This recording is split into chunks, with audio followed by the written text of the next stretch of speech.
All right, so as we start learning our angiographic views and everything, important thing to briefly go over is what we're talking about when we're talking about those views. Okay, so we have here is our X-ray machine, and the important part we're going to talk about in this is this part up here, which is the image intensifier. Okay, so what happens with our image intensifier, or II, is down here we have our X-ray. Okay, radiation is sent up, goes through the patient, it comes onto our image intensifier, and that's what gives us our image. So when we're talking about our views, we're talking about the position of this image intensifier in reference to the patient on the table. Okay, so if we move this C arm here, if we move this II down this way, moving it towards their head, we're moving it to cranial. Okay, if we move it towards the tail or the bottom of the patient, that is caudal. Okay, the other way we can move it, if we were to draw the II over top of them, so we're looking down, is we can move left or right. Okay, so it's going to come like this way or the other way. If we go towards their right shoulder, that's going to be our right anterior oblique, or RAO. If we move to their left shoulder, that's going to be our left anterior oblique, or LAO. Okay, so just the same as drawing it up here, right? The four ways. So we got cranial and caudal. And we'll go over this all a lot more in depth in a different video, but it's just important to have a very brief understanding of what we're talking about when we're saying we're moving this II. Okay, so as we have this 3D heart that's in here, if we need to visualize more on this left side, we move it more LAO.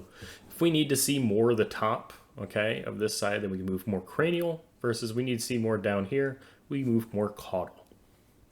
So to further solidify kind of what's going on there, we have this wonderful 3D models provided by Merck on their website. I'll have a link at the bottom of this video inside this lesson plan for it. And this allows us to have this 3D model of the heart that we can look around and kind of mimic those views that we were talking about.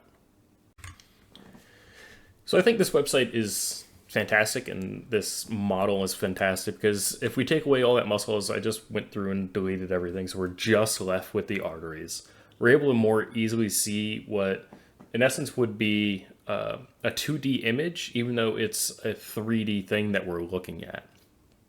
In this case, you know, we have our contrast injection. All we're seeing is the arteries. You might see a cardiac silhouette up around there to kind of tell you where the heart is. But there's often a disconnect as to what artery looks like what. So just to kind of mess around here, right? So we have it initially like head on. So we're going to move to a RAO, just go RAO. So it's going towards our right shoulder, straight on. This is something we'd use for any grafts, so the right coronary artery. First, we go to the left. You see it's the same. Okay. And then if we were to go to cranial, so we're going to go up here, and then we go to our left. Okay. So we're visualizing that LAD better. So any of our cranial visualizations, you can see that you get a better look at that LAD. And we always do two, because if we just did this one here, right, you're only seeing this one side of the artery. Versus now we can see that underside of the RCA. And if we were to go to our caudal, so we're kind of looking up at it, we do our left and right, and we see the circumflex, in this case, is much easier to see. Same thing up over here as we go to our LAO. And this is just great if I have the link to this with the video to just go in here and play around with it. And as you're learning those angiographic views, just to be able to move everything around and revert it, right? Because then we can always bring this back, and you can look at the valves and everything as well. We can go and we can delete whatever features we need to. So like we can see where the pulmonic valve is here. It's going to the pulmonic artery. And we can see here with the aortic valve is up in here. Can't remove the aorta, so it's got the sinus of Valsalva's up over here, and we'd have that posterior non-coronary sinus. And you can see how the right coronary artery wraps up and around all that tissue for the right side of the heart there, up under it.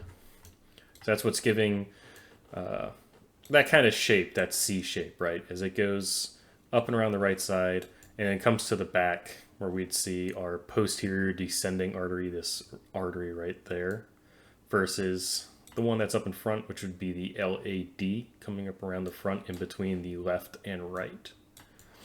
And we see how the circumflex curves up and around this way, doing the same kind of thing as the right coronary artery.